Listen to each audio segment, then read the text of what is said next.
The OmniTalk Fast 5 is brought to you with support from the A&M Consumer and Retail Group. The A&M Consumer and Retail Group is a management consulting firm that tackles the most complex challenges and advances its clients, people, and communities for their maximum potential. CRG brings the experience, tools, and operator-like pragmatism to help retailers and consumer products companies be on the right side of disruption. And Mirakl, the catalyst of commerce. Over 450 retailers are opening new revenue streams with marketplaces, dropship, and retail media, and succeeding. With Mirakl, unlock more products, more partners, and more profits without the heavy lifting. What's holding you back? Visit Mirakl.com. That's Mirakl.com to learn more. And Simbe. Simbe powers the most retail banners in the world with today's only multimodal platform for in-store intelligence. See how Albertsons, BJ's, Spartan Nash, and Wakefern win with AI and automation at SimbeRobotics.com. That's SIMBE Robotics.com. And Infios. At Infios, they unite warehousing, transportation, and order management into a seamless, adaptable network. Infios helps you stay ahead from promise to delivery and every step in between. To learn more, visit Infios.com or meet them at Shoptalk Spring in booth 1908 and see how they relentlessly make supply chains better. And finally, Ocampo Capital. Ocampo Capital is a venture capital firm founded by retail executives with the aim of helping early-stage consumer businesses succeed through investment and operational support. Learn more at OcampoCapital.com. Hello, you are listening to OmniTalk's Retail Fast 5, ranked in the top 10% of all podcasts globally and currently the only retail podcast ranked in the top 100 of all business podcasts on Apple Podcasts. The Retail Fast 5 is the podcast that we hope makes you feel a little smarter, but most importantly, a little happier each week too. And the Fast 5 is just one of the many great podcasts you can find from the OmniTalk Retail Podcast Network, alongside our Retail Daily Minute, which brings you a curated selection of the most important retail headlines every morning, and our Retail Technology Spotlight series, which goes deep each week on the latest retail technology trends. Today is March 19th, 2025. I'm your host, Ann Mazinga. And I'm Chris Walton. And we are here once again to discuss all the top headlines from the past week, making waves in the world of omnichannel retailing. Chris, things are just rearing to go. Rearing to go? Rearing to go, Ann. Raring to go? Raring to go. Yeah, that sounds very Raring. Irish coming off St. Patrick's Day. I know. My Irish ex used to say that all the time. We're raring to go, Chris. Raring to go. What are you raring to go for, Ann? Because it's Shop Talk next week already. It's upon us. It's coming. Yes. And tomorrow, I want to make sure that everybody listening knows we have a special LinkedIn Live event tomorrow at 11 a.m. Central, 12 p.m. Eastern. We are going to bring you exclusive interviews with some of the top retail technology providers that you must see at Shop Talk next week. Are you getting excited for that, Chris? Oh, heck yeah, I am, Ann. I mean, and one of them is actually featured in one of this week's headlines, too. So I can't wait to talk about that. But yeah, no, we got a whole host of great companies we're planning to preview. But you know what else I'm excited about, Ann? Because I want to give them some props here before we get started. This is definitely the year of the robot. You know, Kroger, number one grocer in America, is piloting robotics in their stores with our friends at Simbe. That's huge news. So kudos to our sponsor for getting that to roll out. That's awesome. Yes, big time, big time. I'm really excited to kind of stick by them and find out how things are going. Do you think we'll get the inside scoop somehow? Oh, I think so, and I think you and I are dialed in on all things robotics. But I'm taking a victory lap for the year of the robot too. And I may not be the retail prophet Doug Stevens, but I think I've definitely got the core. I think I've cornered the market on the omnichannel oracle. And what do you think? Yeah, omnichannel oracle. Do you like the oracle? Sound of that? I do, but people are ditching omnichannel, Chris. So it's got a short lifespan. You're going to have to come up with something a little more The unified commerce unicorn. Should I be that? Shout out to my friend Ben Miller. He'll appreciate that joke. But all right, Ann. Well, should we do this week's headlines? Yeah, let's get to it. All right, awesome. Today's headlines are brought to you by Commerce Next. Join Ann and me at Commerce Next on June 24th to June 26th at the New York Hilton Midtown. It's the place to be for 2,700 retail innovators with 75 plus sessions and top-notch networking. Head to commercenext.com and use code OmniTalk, all one word, for 10% off your general admission. Or if you're a retailer or brand, you can grab a free ticket. So Go online, register, and don't miss it. All right, in today's Fast Five, and we've got news on, as I mentioned before, Ulta Beauty launching a new digital marketplace, Wayfair opening its second large format store in Atlanta, Klarna becoming Walmart's exclusive buy now, pay later partner, and Marc Lore's startup Wonder once again going on an acquisition spree, this time acquiring Tastemade for a cool $90 million. But we begin today with rather interesting news out of Kroger on the other side of things. Anne. Yes. Let's go on to headline number one, Chris. Kroger is launching a standalone e-commerce business unit. You heard it right. According to Grocery Dive, Kroger has formed a business unit centered on its online operations and promoted its chief information officer to head the new team, the supermarket chain announced. The group brings together the personnel, quote, contributing to every aspect of the online customer experience, end quote, for Kroger. Yael Cossett, who previously served as the company's chief digital officer before becoming senior vice president and CIO of Kroger in 2019, will lead the e-commerce unit as executive vice president and chief digital officer. Kroger chairman and newly appointed CEO Ron Sargent said in a statement, quote, accelerating Kroger's e-commerce growth is a top priority. As the architect of Kroger's digital strategy, Yael will continue to make it easier for customers to shop our fresh, affordable food, end quote. Chris, I got a two-parter, doubleheader question for you. Two-parter. Okay. Number one, do you agree with Kroger's decision to create a standalone e-commerce unit? And number two, you're getting the A&M put you on the spot question, which is this. It seems like this formal organization of Kroger's e-com business is long overdue, especially with the Ocado struggles. What do you think this says that they put their chief information officer atop it versus an operational leader? Please, wow. All right. Chris, well, dazzle us. Nice delivery on that one too, Ann, to get this show started off right. All right, man. I'm going to come out hot on this one. And I think my buddy Carl on LinkedIn, who messaged me about this story, I have two friends named Carl on LinkedIn, that with K's too, which is just random. Carl. But anyway, I'm coming out hot. I'm coming out of the gates hot on this one, Ann. First off, I don't like this move at all.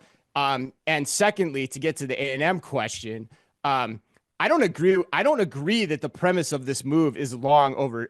I don't agree with the premise that this move is long overdue either. Really? Okay. Yeah, I do. 100%. I say that for a couple of reasons. So one, this flies in the face of whatever you want to call it, good omni-channel, unified commerce, whatever the heck the buzzword is, harmonized retailing. Shout out to Steve Dennis. It flies in the face of that. It just does. Yeah. And this is coming from someone who piloted an omni-channel organization structure at Target to help them develop their omni-channel approach, an approach that others since, like Walmart, have adopted. So I can tell you firsthand, this is really the only way to go, because doing it the opposite way with a standalone division creates all kinds of disjointed problems in the organization. So and priorities. Yeah. Yes. Right. Incentives, priorities, everything. Yeah. Yes. Focus. You start getting turf battles, everything. So strategically, I just fundamentally disagree with the organizational approach. But second, I think there's another big issue here, and that I worry that Kroger is falling into what many would call the sunk cost trap. They made the big Ocado investment. They don't appear to have gotten the return that they wanted. So now they're throwing good money after bad and good people after bad. So it's a classic case from the first year of business school of what not to do, because you're doubling down on trying to fix the mistakes of your past, which also explains why they're putting someone that they trust with a good track record to try to fix it. But to A&M's question, how much can a digital guy fix what is essentially a piece, that being Ocado, of a much larger puzzle for how Kroger gives its consumers what they want? So this move, net, particularly in the absence of a former CEO or the absence, they just had to get rid of their CEO. So they've got this interim guy in place. Right. It seems like this seems like it could be the start of a dumpster fire, to be honest. I just don't get this at all, Ann, but I don't know. What do you think? Talk me off the ledge. No, I think this is a really dubious I'm not going to talk you off the ledge today, Chris. Wow, no, because you're not going to be my balance. Okay. No, because this to me felt like a move that you would make in 1999. Like the real problem quote for me in this whole story is every aspect of the online customer experience. Like, Yeah. that's the problem here. It should, I don't Yes. think we can think in channels like this anymore. I mean, that's the whole point of this move towards unified commerce. Like, people aren't just doing, no consumer of Kroger is just shopping online or just shopping in store. It's about the total experience. And the success of any of these grocery businesses depends on a strategy that's focused on, meeting the customer at all of these touch points. So I think it just seems strange. The other thing that I Yep. would add is Yale has been in this role at Kroger. He's done a tremendous job. But look at all the stuff that he has Well, underneath him too. I Oh, go know. ahead. No, you keep going. No, you got no. Oh, I'm right with you. You keep going. like Yeah. like he's in charge of retail media, 8451 insights and content, financial services, personal finance, and Yep. like I get that you have to ladder up and there's people that are underneath him, but again, this just seems like way too many competing priorities. And especially when you throw things like retail media and like insights and content and financial services into the mix, like those are huge sources of revenue for Kroger and for any future that Kroger has. And so I feel like this is just asking too much of one person, and in a way that, just exactly like you said, Chris, like there's too many competing interests, priorities, and I don't know how you set Yale up here for success.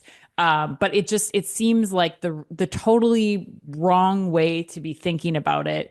And especially given, coming out of all the news that's happened at Kroger with the CEO leaving, the failed merger with Albertsons, Mhm. like it just feels like a place where they're just like putting all their faith in Yale and not setting them up for success. Yeah, and what I was gonna say, what you got me thinking about too, is like I actually there's a little bit from this story that actually makes me question how well Yale has actually done in his job too. Because if you think about meeting the needs of the omnichannel consumer, right? There's the front end side of it, and there's the back end side of it. The back end side of it clearly hasn't been working, but you're saddled with the big investment that you made where the infrastructure is the infrastructure. So there's only so much you can do about that. So then you start to say to yourself, okay, was it not working because they haven't marketed right or they don't have the experience right to get the volume they need to make the Ocado investment pay off in the way that they want? So it's one of those two, it's one of those two things. And so like if it's the latter, then you're like, well, wait a second. Is this the right guy to run it if they haven't been able to figure out the marketing and the front end experience of this to make it work and to get it in the consumer? Because they've tried these online only plays in markets and they've had to shut those down. They've had to close facilities. So for some reason, they're not getting, even though they're talking about how much their digital volume is growing, it's not growing to the extent that they actually want to make this Ocado investment pay off in the way that they want in the right areas of the country. So there's just so much going on here, which makes this story so bizarre to me. Yeah, I totally agree. Yeah, I mean, good luck to you, Kroger team. I don't know what else to say at this point. Yeah, it sounds like, I mean, God, they got to get somebody in there quick now because this could just blow up in their face here over time. All right, headline number 2, Ulta Beauty is launching a third-party marketplace. According to Chain Store Age, on a dedicated page of its e-commerce site, Ulta Beauty announced that Ulta Beauty Marketplace is scheduled to open in the fall of 2025. The retailer said that the marketplace will be a curated platform offering. Is any marketplace ever not curated, by the way, Anne? A curated platform I think offering, it's a quote, dig towards Walmart. I think people just say curated Walmart and platform Amazon. because they're just like Walmart and Amazon will let anybody on the platform. Yeah. So that's Yeah. what I take from that. Side I think note. it's a merchant thing too, honestly, too. Yeah, I think it's both. I think and they kind of cut from the same cloth too. But the platform will offer cutting edge tools and powerful tech, end quote, as well as dedicated support from a marketplace team. Ulta is accepting applications via a digital form on its site and said more information is coming soon. Ulta Beauty Marketplace also runs on a platform from digital marketplace technology provider Mirakl, a longtime sponsor of this podcast, I might add. And what do you think is propelling Ulta to jump on the marketplace bandwagon like so many others? This is such a smart move because for the first time as an Ulta customer, it allows me to access all of the makeup and health and beauty and wellness products that I want in one spot. There's still, Ulta, it's just like it's very analogous to grocery. Like I can't get all my groceries at Kroger or at Yep. Walmart. I still make a stop at Trader Joe's or Sprouts or these other places. And that's still very much the case when it comes to beauty. And so what I love about this is that it allows me now to, get the like luxury cosmetics brands that I shop at Ulta for, but then it also gives me access to all of these D2C brands. It also gives me access potentially to drug brands too. And I can use my Ulta loyalty points on this stuff. Like it's taking and making the best possible shopping experience for me. Not to mention, there's all the money they can make from retail media from all of these new brands that they're bringing on their platform.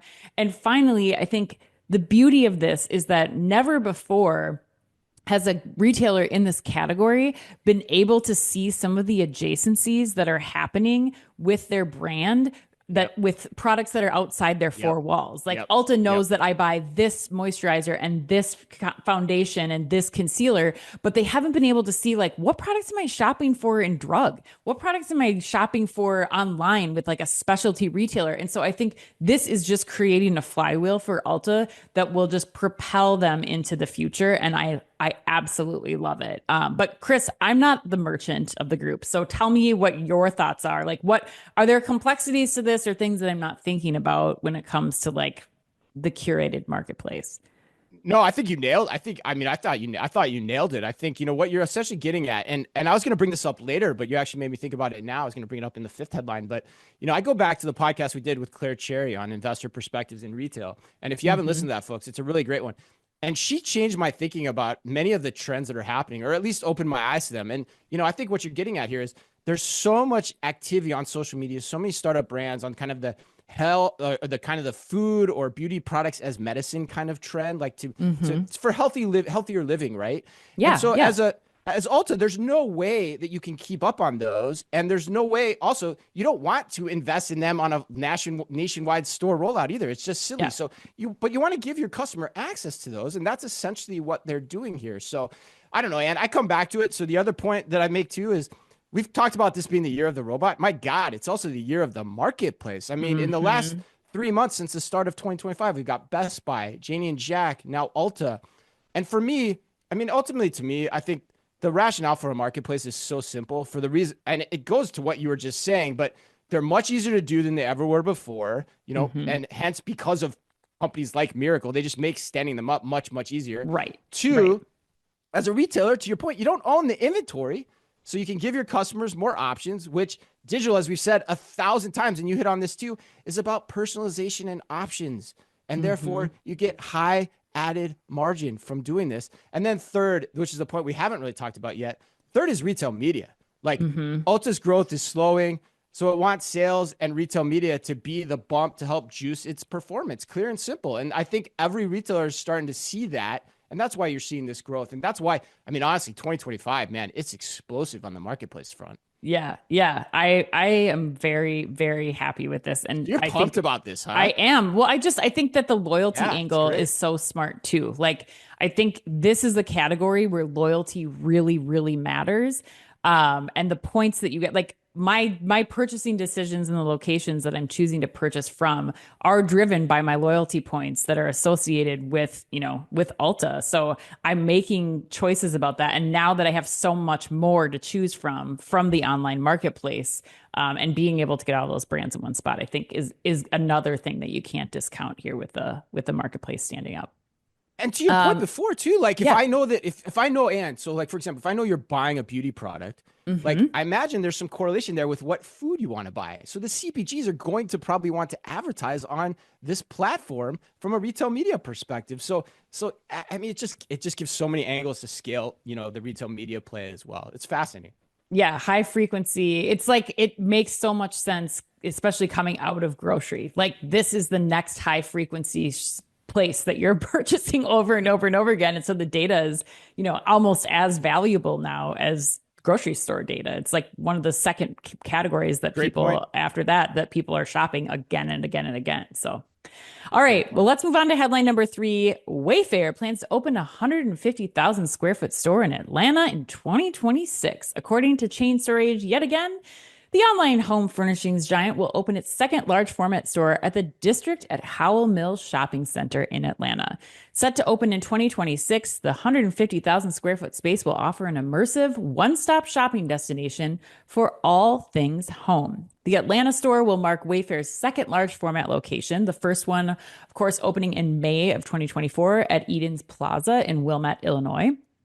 And the Wilmette store has reportedly delivered outstanding results, contributing to sales from the state of Illinois growing more than 15% faster than the U.S. overall from the store launch through the end of 2024, Wayfair said. Chris, on a scale of 1 to 10, how much do you like the idea of Wayfair expanding to yet another large format store for footprint? Oh, and can I say 11? I think I don't know if there's a number above 11 actually. I don't know. Spinal Tap kind of tapped us out at 11, but I think I would say 11's appropriate. Sure, sure. Yeah, but tell us why. Well, and I mean, you know this better than anybody, probably on a degree that I probably won't even share on this podcast. But I've got there's a little Walton Wayfair history going back here. So after we finished up our store of the future, after we finished up our store of the future work, this was back in 2017, so 8 years ago. I met with Wayfair CEO Niraj Shah and talked to him about heading up his physical store efforts. And at the time, I'll never forget it, I was very bullish on them going after IKEA directly with a larger format store because of their distribution network and their expansive aesthetics that they could offer their consumer relative to IKEA. And he thought I was nuts. Like, he thought I was crazy. He literally laughed when I told him. Was it from that idea or just you and your personality? No, it was that idea. It's like he's basically like, no way. Well, now he's like, no, we're gonna go small. We're gonna experiment. I'm like, fine, you can do that, but it's not gonna work. And here we are, 8 years later, and the idea appears to be working. Here's the other thing. I asked Placer AI to pull some data for me on this. People are lingering in this store longer. They're lingering in this store on average 50 minutes compared to an average home furnishing experience of 40 minutes. And it appears to be driving sales in Illinois, as you mentioned. And so why? Why? And why was this the right way to go? Because furniture shopping, I've said this 1,000 times on the show, and I think you're finally coming around to it, Ed, because I know we've had some debate on this, but it's a big freaking chore that's built around the big moments in your life. And Wayfair has a ton of breadth and variety that it can offer to help people get this chore done. So keep in mind, here's the other point. Wayfair's sales base, I hadn't thought about this in a while. Wayfair's sales base is $12 billion. A 15% uplift from the right store concept on that base only adds to that. And so quite honestly, 15% feels low actually too, when you think about physical versus digital commerce, in the long run. So net, I love it. And I would say my one final closing thought, because I got to get the dig in too, is I'd say to my buddy Niraj, why the heck did it take you so long? Like, why are we waiting here 8 years to see this when the idea was there beforehand? But anyway, maybe because they had the same curse that everybody has been in, where they thought that their independent owned brands meant more to people than they really do too. I mean, that was the thing. They went into those all modern and like small format stores thinking that people would recognize those Wayfair brands, or not. I don't know, but I think it was more than that. I think it was more like they're very left-brain organization, very e-commerce centric. They just want to dip their toe and experiment in. Whereas at the end of the day, to have a physical concept that works, you have to have a point of view. You have to have a reason why. You can't just experiment piecemeal. You've got to come up with the whole concept. Sounds like they've done that. They're refining it. I can't wait to see it. You've seen it in Chicago. So, I mean, what's your take here? I think that the most important thing here, which is kind of, again, like just a no-duh analysis, is that this fills a very important white space in the furniture market. If you are a person shopping for well-designed furniture, right now it's either IKEA, where you're getting cheap stuff that's not going to last a long time but looks good, or you're going in the opposite direction and you have, West Elm, Ashley Furniture, Restoration Hardware. Or you have to go to Marketplace, really, right now, like to get used versions of the high quality stuff. There's nowhere that you can go with confidence. Like, there's still a lot of people who will not buy a couch on Wayfair. Like, they just don't want it. They're not going to, it's still a price point that's high enough to not give them the confidence and the hassle, really. Like, the convenience is the second part. Like, not only is this stuff like assembled in most cases, like, or you just have to screw like legs on if you're thinking about like a couch from Wayfair. versus the IKEA alternative of spending the whole afternoon. Like, no, no, no, no. This is serving a need for well-designed furniture at a middle of the road price point, and it's more convenient. Like, you can take some of this stuff home same day. You also could return it to the store same day. Like, Mhm. it's no wonder that they're able to do a good business. That we're seeing a 15% increase in sales in Illinois alone. And then the last part too, that I don't know for sure, but I'm curious, and we'll talk to Fiona Tan on my panel next week at Shop Talk. But I'm also wondering if they aren't able to now correlate data from in store, like somebody actually sitting on the couch with like the online reviews for something. Like, why didn't somebody buy the couch in the store? And why, or like, if the reviews were bad online, like people won't buy that thing. But like, how can they take the data from what people are experiencing and what their habits are, or what they're buying or not buying in store, and correlate that with what people are doing or not doing on the website? That's something that I wonder, like, as AI comes into the fold and helps people like distill this information, like, will they be able to improve their omni-channel operation overall because they have both data sources to support, how the sales or lack thereof of their Mhm. products? Yeah, and I can tell you don't even need AI for that. I mean, I was doing that back at Target with a project called Digital Denver, where we just did showroom of lawn and patio furniture, and the items that we Yeah. put in the store immediately exploded online. So yes, you should be able to correlate your data for what you're showing in store. And if it's not getting a bump online, get it the hell out of the store as quickly as Right. possible and replace it with something else. So yeah, there's so many smart ways that a store can amplify your experience. The one caveat I'd have about the story is like the 15% sales lift on why the store is working seems a little bit thin to me, because you Mm. want the store to work on its own, as well as for it to work in the long term. So you've got to figure out how to make it a profitable venture in and of itself. Otherwise, it'll be too expensive to operate. So that's the one part. But again, I don't even think it's been open a year yet. So we'll see as they No. roll this out and refine the concept and get it understood more fully. All right. Headline number 4, Klarna will be the exclusive provider of buy now, pay later loans for Walmart, taking a coveted partnership away from its rival Affirm. According to CNBC, Klarna will provide loans to Walmart customers in stores and online through the retailer's majority-owned fintech startup OnePay. OnePay, which updated its brand name from One just this month, will handle the user experience via its app, while Klarna will make underwriting decisions for loans ranging from 3 months to 36 months in length, and with annual interest rates from 10% to 36%. The new product will be launched in the coming weeks and will be scaled to all Walmart channels by the end of the holiday season, or by the holiday season, not the end of, but by the holiday season, likely leaving it the retailer's only buy now, pay later option by year end. And I'm curious, are you surprised at all with Walmart's decision to tie itself to one exclusive buy now, pay later provider like Klarna? I was more surprised, I guess, that they made the move away from a buy now, pay later provider that they had a pretty established relationship with. Like, I Mm-hmm. can't imagine that that was a very easy move. So I think there must be some good things that Klarna is bringing to the table here that have made Walmart, who I think is a very smart retailer, and is making some smart moves with their one arm of the business, that maybe we're not reading about all of those in the article. I think Yeah. it comes down to the best thing here for Walmart customers is that nothing changes for them. Like, we can still use one without having to sign up for anything additional. Like, I stay in the Walmart app, and I have to imagine that that was part of the terms of this agreement, where, like, Klarna's just doing the underwriting here. They're not Yep. changing. Like, I don't have to sign up for a Klarna account and Yep. leave the Walmart app. And like, it's frictionless for the consumer. It's just taking away maybe something that Klarna's just better at than Walmart is. And I think the other thing here is that this is also a big deal for Klarna. Like, they're a more global company, but now signing on Walmart, now they have Yeah. visibility into the largest US market with Walmart. And now comprehensively, like, they have that selling point for any other retailer that they go off of, that they have the most global data, which gives them, much more opportunity.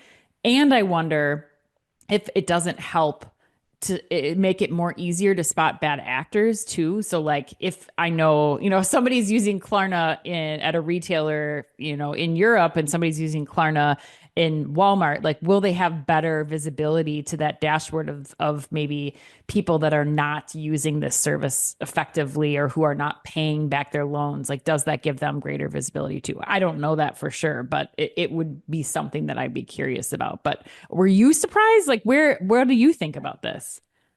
Yeah, when I first read the headline, I actually was a little surprised because I do see a world, or at least I thought I saw a world where Klarna, Affirm, Sezzle, name your Yeah. BNPL provider are like Visa, MasterCard, Discover, American Express. They're just an Yeah. option that you can use to pay Yeah. wherever you want, ultimately in the long run. But then I dug in, and I think it's a really smart move from Walmart because it's basically it's a land grab. It's a positioning of OnePay to be, the thing that Walmart customers use. Mm-hmm. And OnePay, for those unfamiliar, according to CNBC and the statistics they put in the article, it's a standalone business venture of Walmart. Mm-hmm. And it currently has a valuation of over $2 billion. And here's the other part I didn't know, Ann. Its revenue already is at $200 million a year. That's nuts. So this deal to me is about powering OnePay, as in OnePay powered by Klarna, like you said. So, and Walmart has millions of people going through its stores every day. If it can get people using its payment capabilities, not just in Walmart, but also throughout the world, that means huge growth potential. This is a growth strategy, folks. This is what I talk about. And this is what I hit Target over the head for all the time. This is a growth strategy. That's why Walmart is so impressive here. And the other part, and I don't know if you tried it, but I tried it yesterday. It is so easy to sign up. It took me less than 3 minutes to get signed up for it. I got a $10 credit immediately. I can get another $50 credit if I do some other things really quickly as well. So you can see where this is going. Walmart wants to, it's kind of a page out of like Elon Musk and his Tesla payment thing. Like, oh boy. Walmart wants to be the payment conduit, Yes. For America, essentially. And God, you can actually start to see how this could play out. And so for that reason, I think it's actually a really smart move that they're just tying themselves to one partner, because that's the goal here at the end of the day, is just giving your customers something they can rely on. You don't need to give them a lot of options at the end of the day either. So just give them something they can rely on so you can focus on building that out. Super, super smart by Walmart. I love this story. Yeah. And so easy. Like it's so easy. Whether you're checking out at the store, like you can tap OnePay, like on your phone if you're using scan you can put and go. it in your wallet, right? It's so simple to do. And that's what I love the most about this. Like there's no messing around. It just kind of further establishes that relationship and that trust in Walmart as a retailer too. So, all right. Speaking of Walmart, let's talk about an ex-Walmarter. Headline number 5, Wonder, Marc Lore's food delivery startup, Chris, once known for its fleet of kitchens on wheels, said it has acquired the media company Tastemade. According to the Wall Street Journal, the purchase price was around $90 million. Man, I want Marc Lore money. How do I get Marc Lore money, Chris? How do we do it? Because it sounds amazing.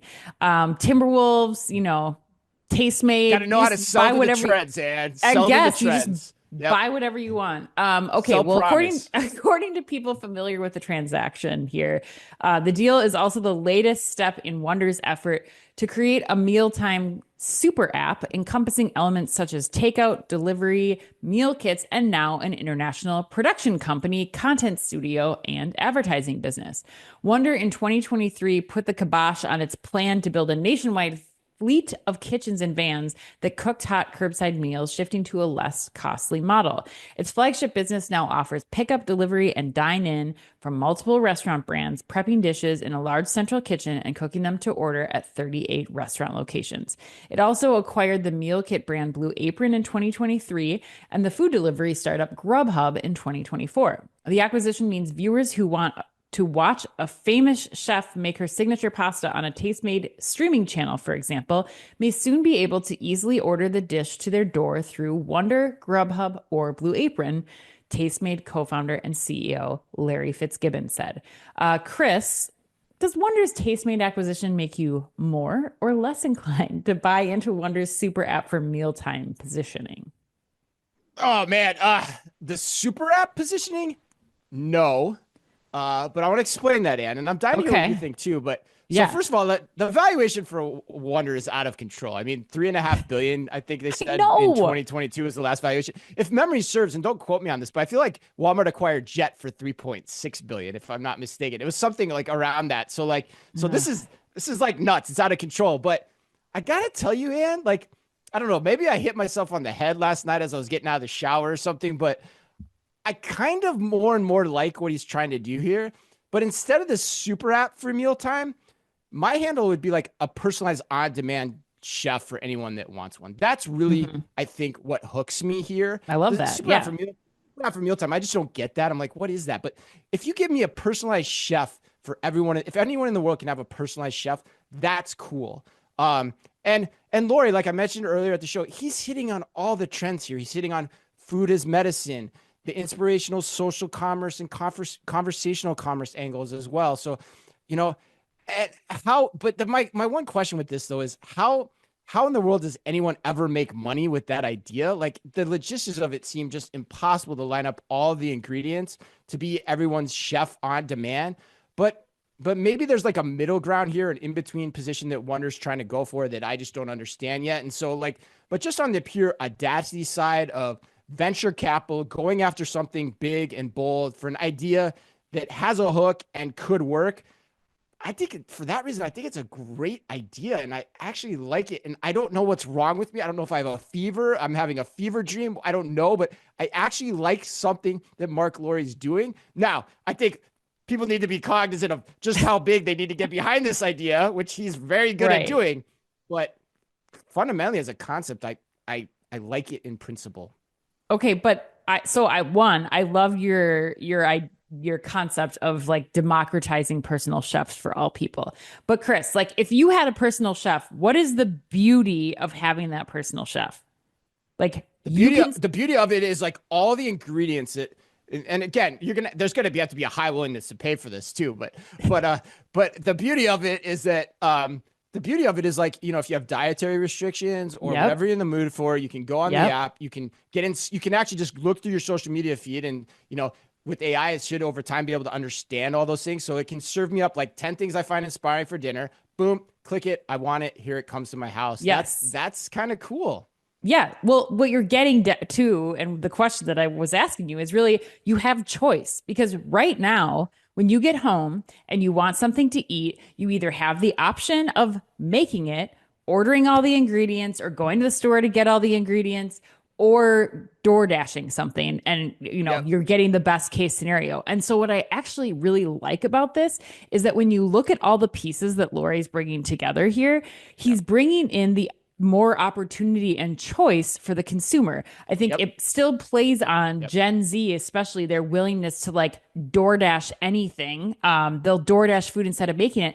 But instead of worrying of paying the fees to have that meal prepared, you could also potentially be like, you know what? I'm in the mood for tacos tonight, and you can do Blue Apron to your house in no time at all. And maybe that's a little bit less than ordering prepared tacos from your local taco restaurant. Like Mhm. I think it's giving people a little bit of an ability to lever You up, could still like cook it, you're saying, if you wanted to. exactly, Yeah, right. exactly. So I think Mhm. that's the smart thing here. Or you're getting inspired by, like you said, watching a cooking video and you want to do that thing. Do you want to make it yourself that night or do you want it to come Mhm. prepared for you? Like, I think Mhm. it's taking all of Cost those trade-offs, things all that. Yeah. exactly that you cannot do right now. And that's where it's like, if we're using the term super app, I think that's where the beauty of this is. Not that it's going to be like solving all of your problems and you only have one app that you're like, it's not Alibaba or something in China. It's really just how do you figure out how to give people the most cost benefit and convenience benefit here to get what they want in a shorter amount of time that Blue Apron couldn't do on their own, Grubhub can't do on their own. Yep. And now, finally, you have an advertising platform where all of these brands now can potentially come in to help maybe even subsidize some of those delivery fees. Like that, all of this money is being fueled into this organization to again continue to provide maybe more opportunities now for consumers to get this at a lower price. Like you watch the full video or the full ad Yep. like we do on YouTube, and then you get $5 off at the end, your delivery, or you get free delivery. Like there's so many levers here that I think Marc Lore is very smartly positioning for the next generation of food consumption and ordering. So that's where I think the magic really comes into play here. Yeah. Yeah, right. Yeah, no, you're bringing up some good points. The devil's, of course, in the details of can you actually make this work at profit, Oh God. right?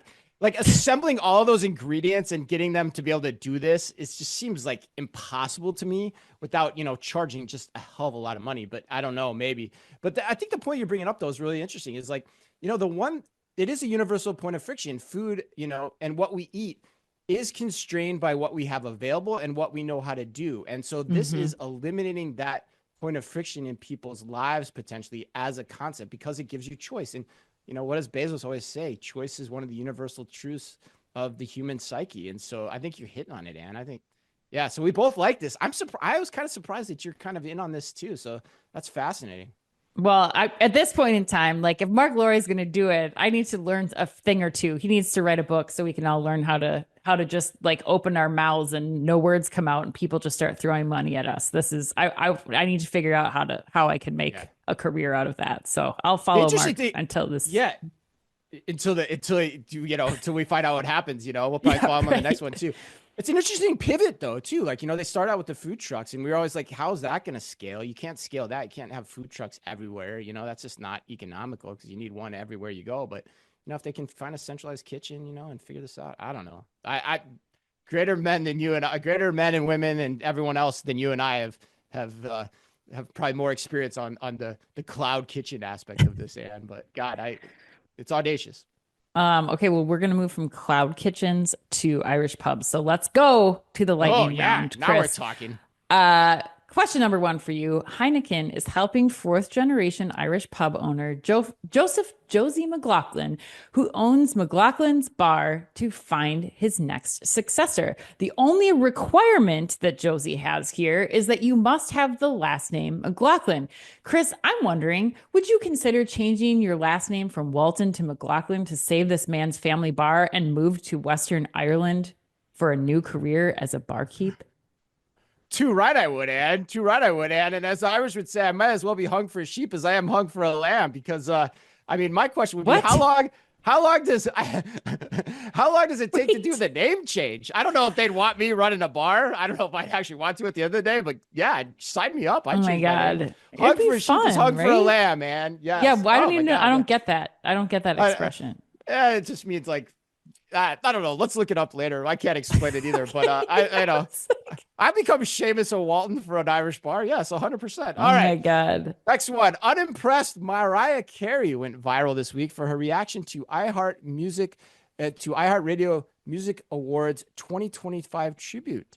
What is one time you remember not reacting to something the way those around you expected that you should? I'm wondering if you had something in mind when you like. No, I didn't. If there's something, no, okay. Honestly, I was like, I'm trying to didn't. think if I've done that like when we've been working together. The only thing I could think of was my 30th birthday, but that is a long story. I had my husband at the time had a surprise birthday party for me, and it was on like there's a lot of things. He held it on my dad's birthday, which and yeah, I don't, we'll have a drink and talk about this for a much longer time, because there's a lot of things that that did not go right at that birthday party. We'll just say that you're not stoked by the attempt. Yeah. No, I was not surprised. I was concerned. We'll put it that way. So anyway, that was the first thing that came to mind. So ask me about that at Shoptalk. I didn't have anything in my history about this. No, I honestly, I can't even think of one now. So yeah. All right. All right. Chris, the Four Seasons resorts are offering a $200,000 excursion, not 20,000. No. That takes you via private jet to all three of their locations where White Lotus seasons 1 through 3 have been filmed. If you had $200,000 to spend on a vacation, is this a trip that you would consider? My God, yes, 100%, man. Yeah.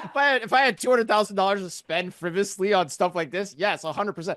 I mean, White Lotus is the best vacation porn that there is. My question is, where is season 4, and where do you think they go? I mean, I kind of want them to do like the mountain or skiing version, but I don't know if you can make that sexy enough. I don't know, like I don't know, but I'm curious. My wife and I debate that all the time. Like, where is the next one going to be? We were like, the Maldives. Go to the Maldives. Like, what do you do?